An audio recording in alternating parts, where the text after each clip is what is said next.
네, 2022년 이민년 새해가 시작된 지 벌써 2달이 지났습니다. 지금 2월의 마지막 날을 맞이하고 있는데요. 이번 주에는 한국경제TV 제2개국에 맞춰 올해 남은 기간 동안 세계경제, 국제금융시장, 그리고 또 한국경제가 어떤 식으로 흘러갈지 알아보는 시간 알아보도록 하겠습니다. 도움 말씀에 한국경제신문 한상춘 논술위원 나오셨어요. 안녕하세요. 네, 안녕하십니까? 예, 제가 이제 앞서서 말씀드린 것처럼 벌써 2달이 지났습니다. 지금 2개월 동안 세계 경제 흐름은 어땠나요, 좀? 네, 대대면서 이 문제부터 먼저 말씀드려야 될 것 같아요. 네. 한국경제TV의 제2의 개국, 중림동 시대를 맞은 것을 진심으로 축하드리겠습니다. 네, 감사합니다. 네, 방송 30년 하면서요, 네. 이렇게 떨린 적이 없는 것 같습니다. 저도 너무 떨려서 예, 예. 첫날인데. 그리고 새로 진행을 맡은 네. 이관 앵커 진심으로 축하드리겠습니다. 네, 감사합니다. 사실은 이제 지난 2개월 동안 세계경제 입장에서는 원래 세계경제 하면 전제 조건이 있거든요. 2개월 동안 이렇게 지나가고 과정을 보면 악재들이 많았다 이렇게 보겠습니다. 아무래도 오미크론이 당초보다는 좀 확장세가 우리 지금 있는 것처럼 상당히 좀 확장되고 있는 이런 상태고요. 또 한 가지는 2개월 동안 가장 세계경제 특징이라면 유가라든가 임금이라든가 그리고 금리 같은 네. 이런 비용 여건이 악화된 것도 세계경제 둔화의 요인이 아닌가 이렇게 보고 있고요. 지금 다시 30분부터 우리 캐스터분께서 발빠르게 전해주시고 있습니다는 지금 우크라이나 같은 지정학적 위험 이런 것이 사실 세계경제가 작년 12월 전망할 때보다는 상당히 악재 요인이 많다. 전체적으로 보면 가장 최근의 공식적인 세계경제 성장률은 1월 중순이었거든요. 당초에는 한 4.5% 이상은 내지 않겠느냐. 근데 지금 이게 4% 초반이거든요. 앞으로 시청자분이 관심이 있어야 될 상황은 악재가 더 나타나서 올해 세계경제 성장률이 4% 밑으로. 4%에 왜 의미를 두느냐 하면 세계경제 잠재 성장 수준이 4%이기 때문에 4% 밑으로 떨어지면 네. 우리가 GDP 갭상으로 보면 지금까지 인플레 갭인데 디플레 갭이 발생할 가능성이 높거든요. 그래서 앞으로 추가적으로 악재가 발생하느냐 이 여부가 향후에 세계경제 입장에서는 굉장히 주목된다 이렇게 이제 보시면 되겠습니다. 네, 이제 국가별로는 어떻게 될까요? 아무래도 코로나 기간인 2년과는 또 다른 모습을 보일 것이다. 이런 얘기가 있더라고요. 네, 지난 2년 동안 시청자분도 세계경제 보면 코로나 이후에 이렇게 서로 차별하다. 우리가 이제 증시 입장에서는 사실 디커플링이다 이런 표현을 많이 썼습니다. 코로나 대처 방안에 따라서 세계경제가 성장률이 빠른 국가들이 있고요. 대체로 미국이라든가 이런 국가들이다 이렇게 보게 됐습니다. 그리고 코로나 대처에 이렇게 부진한 국가들은 성장률이 많이 떨어졌었다. 그리고 금융적인 측면에서도 금융 완화를 강도 있게 추진한 국가들은 성장률이 높은 데에 반해서 금융 완화 정도의 미온적 입장을 취한 국가들은 사실 성장률이 그렇게 높지는 않았다. 네. 그래서 한마디로 다이버스, 확산화 내지는 차별화가 지금까지 세계경제 모습이었는데요. 앞으로 남은 기간에는 사실 앞서 갔던 국가들은 여러 가지 이렇게 금융 긴축 이런 것을 추진할 가능성이 높기 때문에 향후의 세계경제는 수렴하다 이렇게 보게 됐습니다. 아무래도 그동안 미국 경제라든가 이런 게 잘 나갔죠. 그렇죠. 그래서 이 미국 경제라든가 이런 거는 금융 완화에 따라서 행오버 우리가 지금 술을 많이 먹으면 아침에 숙취 현상이 나타나죠. 숙취 현상 제거해야 돼. 그래서 금융 긴축이 추진할 거 이렇게 보이기 때문에 지정학적 위험 여부와 관계없이 성장률이 좀 떨어진다 이렇게 보시면 되고요. 이 앵커께서도 올해 이렇게 진행하는 걸 다른 이제 방송을 보면 금리, 유가 이런 얘기를 많이 하시더라고요. 그런 게 강점을 갖고 있는 부전장 국가들은 성장률이 많이 끌어올란다 이렇게 이제 보시면 되겠습니다. 그 다음은 이렇게 성장률의 수렴 현상이 되면 네. 국제 간 자금 흐름도 수렴 현상이 된다. 미온적 국가였던 곳과는 이제 자금이 들어가고 네. 앞서 갔던 국가는 자금이 빠져나온다. 이런 측면에서 향후에 이 문제 관련해서는 아무래도 투자 유망 국가, 투자 수단 관련해서는 종합적으로 한번 정리해 드리겠습니다. 네. 그리고 또 올해 세계 경제 최대 현안 역시 인플레인 것 같습니다. 인플레와 연계해서 올해 세계 경기 흐름은 좀 어떤가요? 네, 지금은 지정학적 위험 때문에 우크라이나 사태 때문에 인플레 문제가 약간 네. 누그러진 감이 있습니다는 역시 올해는 세계 경제 입장에서는 사실 최대 현안이 인플레가 아닌가 하는 생각이 듭니다. 그런 과정에서 경기라든가 인플레 관련해서 지금은 금융 완화라든가 금융 긴축이라든가 여러 가지 재정 정책이 전부 인플레 문제와 관련돼 있기 때문에 시청자분이 지금의 세계 경제 상황을 정확히 파악하려면 최대한의 물가와 관련해서 경기를 봐야 된다 이렇게 보게 됐습니다. 그러면 연초에 이게 비용 요건, 그것도 공급 쪽의 비용 요건이기 때문에 성장률이 둔화되고 물가가 올라가는 스태그플레이션 얘기가 많이 들었죠. 그런데 이제 지금 세계 경제 입장에서는 이제 3고다 이런 것을 그대로 가져가는 건 아니거든요. 경우에 따라서 이것을 줄이죠. 네. 최대한 아니면 줄이려고 노력하는 것이 경제 정책의 기본적 목표 아니겠습니까? 네. 그런 차원에서는 올해 경우에 따라서는 하반기 들어서는 이 스태그플레이션 우려가 많이 줄어든다.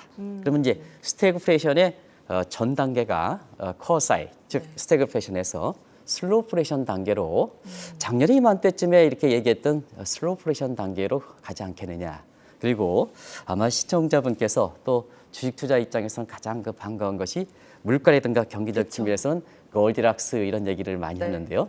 경우에 따라서는 올해 그 4분기 정도에 들어서는 이 물가도 좀 둔화되고 그러나 성장률이 빨리 이렇게 둔화되지 않는 코어사이 이렇게 골디락스 국면이 될 거로 이렇게 보고 있습니다. 그리고 또 한 가지는 우리가 이렇게 보면 지금은 사람들의 마음이 굉장히 급해지고 있습니까? 급해지지 않고 있습니까? 급해지죠. 하죠. 과거에는 뭐 경기를 볼 때 사실 그 반기별로 봤습니다. 지금 월별로 보는 이런 상황이거든요. 네. 그런 과정에서는 올해 세계 경기 입장에서는 월별 일정이 굵직굵직한 게 많습니다. 올해 그 네. 2월 이후에도 굵직굵직한 일정들이 많기 때문에 세계 경제 입장에서는 이런 일정에 따라서 사실 세계 경제에 좌우되는 모습도 주목하실 필요가 있다는 걸 말씀드리겠습니다. 지금 올해 세계 경제가 월별 일정에 따라서 좌우될 것이다 이런 얘기를 해주셨는데 그러면 좀 주목해 볼 만한 일정들 어떤 게 있을까요? 네, 그래서 한국경제TV 제2계획을 맞춰서 네. 제가 감히 분기별로 네. 어떤 특징에 맞게끔 해서 제가 그런 했는데요. 역시 1분기에 3월 달까지는 3월 달에 미국의 출구 전략이 있지만 이거는 시청자분이 작년부터 거론됐기 때문에 이미 어느 정도 마음의 대응 자세가 돼 있기 때문에 사실 그 출구 전략이 가장 핵심적 이슈입니다는 1분기에는 지정학적 시기다 이렇게 이제 보시면 되겠습니다. 네. 지금 이거 겪고 계시죠? 그렇죠. 그래서 이후에 추가적인 이렇게 시간을 통해서 우크라이나 문제에 대해서 이 앵커가 새로 맡고 나서 집중적으로 한번 이 문제를 이렇게 정인설 특파원이 말씀하셨던 네. 추가적인 경제 제재 자체에서 한번 시간을 좀 마련해 보겠습니다. 그 2분기도 사실 그 선거의 시기 우리가 이제 네. 다음 달이죠. 그쵸. 다음 달에 오늘 2월 말이니까요. 다음 달인지 아닌지 구별을 못 하겠어요. 보신 것 같습니다. 그렇습니다. 그래서 우리가 3월 9일 날 대통령 선거를 이렇게 치르고 5월 달 신정부 출범에 앞서서 한국경제TV의 김정은 사장께서 새롭게 한국경제TV도 이렇게 새로운 시대를 맞고 있는데요. 사실상 세계 입장에서 선거 일정과 관련해서는 이렇게 2분기가 중요하다. 2분기에는 지금의 유럽과 관련해서 프랑스의 마크롱 대통령의 운명을 좌우할 프랑스의 대선이 있고 네. 그다음에 유럽 통합과 관련해서 중요한 헝가리도 있고 그리고 5월 달에는 필리핀과 그다음에 콜롬비아. 연달아있네요. 예, 그래서 과거에 이멜다 여사 뭐 이렇게 관련해서 네. 하는 필리핀의 운명이 상당히 좀 좌우될 거 이렇게 보이고요. 아무래도 이제 3분기에는 작년에도 겪었습니다는 최근에 이렇게 고질적인 문제가 되고 있습니다는 올해 사실 1월 달 말에 열렸던 네. 세계경제 포럼에서 보면 세계경제 리스크에서 1, 2, 3위가 이상기후, 기후변화 관련해서 얘기했거든요. 네. 그런 차원에서 보면 올해 북반구 지역에서는 3분기에 이상기후 문제 때문에 세계경제 입장에서 굉장히 주목하셔 볼 필요가 있다 하는 것을 말씀드리고요. 그다음에 마지막 4분기에는요. 네. 세계 양대 국가가 어디입니까? 중국과 미국이죠. 미국이죠. 그런데 중국은 공산당 대회에서 네. 시진핑의 문제가 결정될 거 이렇게 보이고요. 네. 지금 여러 가지로 실언을 겪고 있습니다는 11월 달에 미국의 중간 선거가 있거든요. 그래서 바이든의 운명을 결정하고 네. 있기 때문에 이 문제 또한 중요하다 이렇게 보겠습니다. 그럼- 그중에 몇 네. 가지 사항을 좀 같이 말씀드릴게요. 네. 네네. 그러면 일단 지금 말씀해주신 10월 중국 공산당대회에서 시진핑 주석이 어떻게 될 것인가 네. 최대 관심사잖아요. 어떻게 네. 보세요? 아무래도 이제 그 문제 관련해서 지금 이렇게 보면 사실은 올해 4월 달에 굉장히 달러를 좀 갖고 있는 입장에서 굉장히 주목하실 변수가 있습니다. 네. 지금의 그렇게 우크라이나 사태에서 안전자산 관련해서 굉장히 시청자분들의 관심이 상당히 높은데요. 사실상 그렇습니다. 지금 안정자산 하는 입장에서는 우리나라 분들의 이 투자자 입장에서는 달러 향방이 굉장히 주목되는 이런 상황이거든요. 네. 그런 각도에서 보면 달러 인덱스 같은 경우에는 58% 정도가 유로화를 차지하고 있습니다. 그런데 지금은 그 독일이 유럽의 맹주 역할을 못하는 상황이거든요. 네. 그러다 보니까 실질적으로 보면은 프랑스의 마크롱 대통령이 이렇게 맹주 역할을 하고 있는 이런 상태인데요. 이 마크롱 대통령 아시겠습니다는 쉽지 않을 것 같습니다. 네. 그래서 만약에 프랑스의 마크롱 대통령이 유럽의 프랑스의 그 대통령 선거에서 실패를 할 경우에는 유로 가치가 많이 약세를 보이고 네. 지금의 우크라이나 사태와 덮쳐서 굉장히 58%에 차지하는 유로가 약세를 본다면 네. 달러의 인덱스가 굉장히 높아질 가능성이 높거든요. 그런 차원에서는 이렇게 이전에도 한번 말씀드렸습니다는 달러 향방과 관련해서 주목하실 필요가 있다 이렇게 보시면 되는데요. 사실상 그렇습니다. 지금 당장 달러를 갖고 있는 입장에서는 네. 우크라이나 사태가 저렇게 왔다 갔다 하니까 어떻게 되느냐 하는 측면에서는 시청자 여러분 달러 가치는 네. 크게 지정학적 위험과 관련이 없습니다. 우리가 원달러만 하더라도 이번에 이렇게 긴장감 있게 이렇게 되는데도 불구하고 원달러 환율이 1,200원 선 그렇게 넘지는 않은 사이거든요. 그런 과정에서 보면 단기적으로 아주 외화가 필요한 단기적인 사람들 같은 경우에는 지금의 달러를 원화로 바꿔주실 필요가 있다 이렇게 보시면 되겠고요. 좀 여유가 있으신 분들은 4월 달에 원달러 환율이 1,200원 이상으로 이렇게 올라갈 가능성이 있기 때문에 조금 보유하셔도 괜찮다는 걸 말씀드리겠습니다. 네, 엄청난 팁을 좀 알려주신 것 같은데 헝가리 대선과 관련해서 좀 설명 좀 해주세요. 아무래도 이제 헝가리는 지금의 우크라이나 문제와 함께 동유럽의 핵심적인 국가거든요. 저희들이 그 과거에 대외경제 시절에 루마니아 조선소라든가 우크라이나에 가서 이렇게 대우를 깔 때 이렇게 상황을 보면 네. 사실 헝가리가 유럽의 맹주 역할을 하고 있습니다. 그래서 동유럽 국가들은 러시아보다는 사실 헝가리가 유럽 통합이라든가 이런데 어떤 입장을 취하느냐가 굉장히 중요한 역할을 하거든요.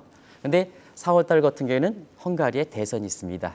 근데 지금의 장기 집권하는 아데르라는 분이 네. 연임에 성공할 가능성이 높으면 가뜩이나 2016년서부터 유럽이 통합이 깨지고 있지 않습니까? 뭐 영국이라든가 올해 들어서는 폴란드라든가 이런 네. 쪽에 이러는데요.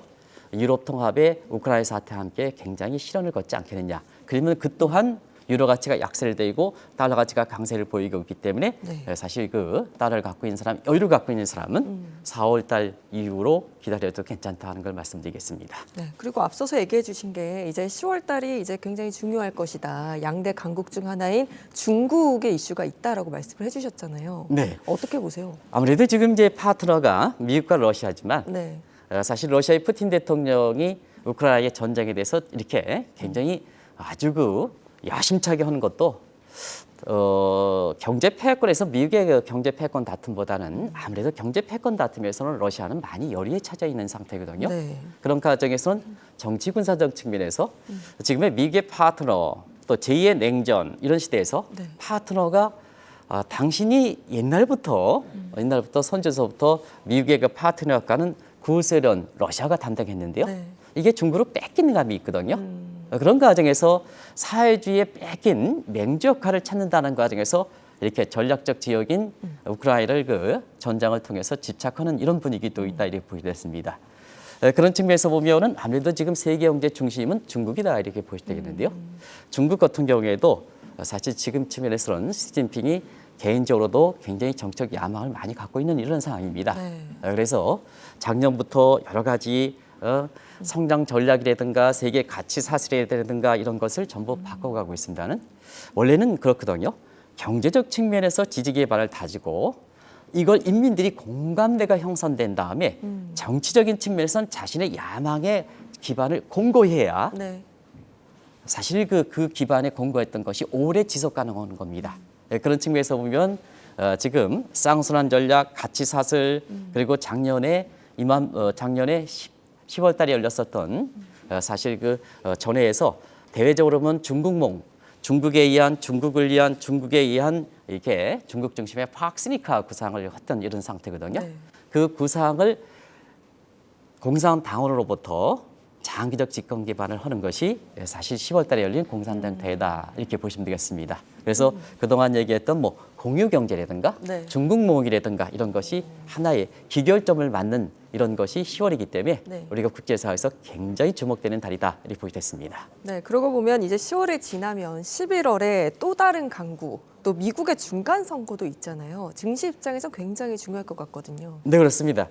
아무래도 이가은 앵커가 이렇게 11월 달에는 굉장히 바빠질 것 같습니다. 네. 지금 상태에선 현 체제가 그대로 유지한다고 이렇게 보면 사실 그때 이렇게 쭉 이렇게 보면 그렇게 방송할 그 거리가 그렇게 많지는 않습니다는 굉장히 격변의 시대가 될 때는 굉장히 방송할 거리가 많아질 거로 보이는데요. 어떻습니까? 지금 바이든 대통령이 작년 1월 20일 날 대통령 체제를 맞은 후에 네. 지금 1년이 지금 넘고 있습니다는 많이 떨어졌죠. 이 앵커께 바이든 대통령 집권 1년간의 네. 평가를 해보신다면 국제뉴스를 많이 다뤘기 때문에 네. 어떻게 평가하시겠습니까? 제가 평가하기에는 아직 깜냥이 안 되지만 이제 좀 지지율이라든지 평가는 초반에 비해서 많이 떨어진 것 같습니다. 네.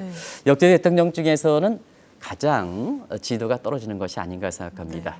왜 그러냐면 기대적인 측면에서는 많이 떨어진 측면이다 이렇게 보시면 되겠는데요. 네. 아직 뭐 바이든 대통령의 경제정책이라든가 이런 것이 한 1년 정도 이렇게 지나기 때문에 그런 경제정책의 성과라든가 이런 게 판단하기에는 아직 이른 시점이거든요. 네. 그런 측면에서 기대에 대비해서 지금 못하기 때문에 지도가 떨어진 측면이 강하다. 네. 그러면 이걸 왜 말씀드린다면 언제든지도 또 이렇게 회복될 수 있는 소지가 있다는 얘기입니다. 네. 그러면 왜 시청자분 기대에 떨어졌느냐 하는 것을 좀 말씀드리면 전임 트럼프 대통령이 워낙 이렇게 네. 미국의 그 사회를 개인적인 욕심을 위해서 원래 미국의 그 유나이티드 스테이트라는 국가에 비해서 굉장히 정신을 많이 흐트러진 측면이 의회 정림 사건이든가 또 대선 과정에서 서로 갈기갈기 찢어놓는 그런 것에 대한 국민의 화합과 통합을 강조하는 바이든 후보에 대한 국민들의 기대가 상당히 높았던 측면이거든요. 그렇죠.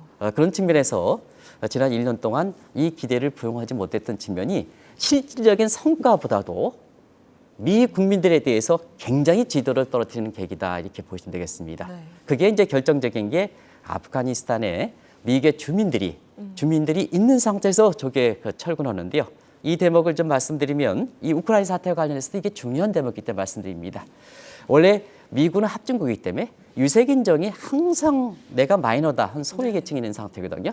그런데 사실 그 군인들을 이렇게 파악하는 사람들 보면 그런 분들이 상당히 많이 가진 상태에서 가족이 있는 상태거든요. 네. 그 가족을 철수시키지 않는 상태에서 미군을 조기에 철군하면 유색인종 입장에서는 굉장히 합의라든가 통합정신이라든가 이런 것이 많이 떨어지게 되는 배경이거든요. 이번에 우크라이나 사태와 관련해서도 굉장히 주목하실 필요가 있다 이렇게 보시는데요. 지금 한번 보겠습니다. 지금 이제 그 2월 달 들어서 한 9개월 정도 중간 선거를 앞두고 네, 있는데요. 그렇죠. 뭐 지도를 끌어올릴 만한 특별한 게 있겠습니까? 글쎄요. 결정적인 게 그렇게 많지는 않기 때문에 지금부터는 우크라이나 사태 진정 여부와 관계없이 트럼프 대통령이 지금 전 대통령이 많이 부각될 것이다 이렇게 보겠습니다. 그래서 11월 중간 선거에서는 만약에 집권당이 민주당이 패퇴할 때는 네. 앞으로 바이든 대통령의 탄핵 문제라든가 또 바이든 대통령이 힘쓰지 못하는 이렇게 사실 그 좀비 정부라든가 네. 그리고 그 위에 있을 바이든 대통령의 연임 문제에 상당히 걸림돌이 되지 않겠나 이렇게 보고 있습니다. 네, 지금 보면 올해 세계 경제 동향 그리고 또 앞으로 주목할 일정들까지 쭉 짚어주시면서 전망까지 살펴봤습니다. 지금까지 도움 말씀의 한국경제신문 한상추 논술위원이었습니다. 고맙습니다. 네.